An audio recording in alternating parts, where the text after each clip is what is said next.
Praise the lord. అందరికీ క్రీస్తు నామమున వందనములు తెలియజేస్తున్నాను. అందరూ బాగున్నారా? అందరూ ఆరోగ్యంగా సంతోషంగా అని ప్రతిరోజు మీ కొరకు ప్రార్థన చేస్తున్నాను. 2025 సంవత్సరము మే నెల 19వ తారీఖున తండ్రి అయిన దేవుడు పరిశుద్ధ గ్రంథం నుండి ఈరోజు మన కొరకు వాగ్దానము పంపినారు. అదేమనగా ఫిలిప్పి 1వ అధ్యాయము 21వ వచనంలో ఇలా వ్రాయబడింది. నా మట్టుకైతే బ్రతుకుట క్రీస్తే, చావైతే లాభము. అవును, దేవుని చిత్తాన్ని జరిగించడమే తాను జీవిత విధేయముగా జీవించే నిజ విశ్వాసులకు చావంటే భయం ఉండదు. వారి జీవితం పట్ల దేవునికి ఒక ఉద్దేశం ఉన్నదని వారికి తెలుసు.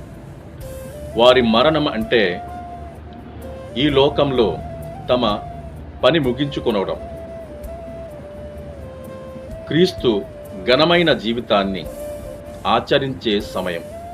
ఇంతటితో ఈ పరిశుద్ధ వాక్యము మన జీవితంలో నెరవేరాలని నా ప్రార్థన. ఆమేన్. Praise the lord.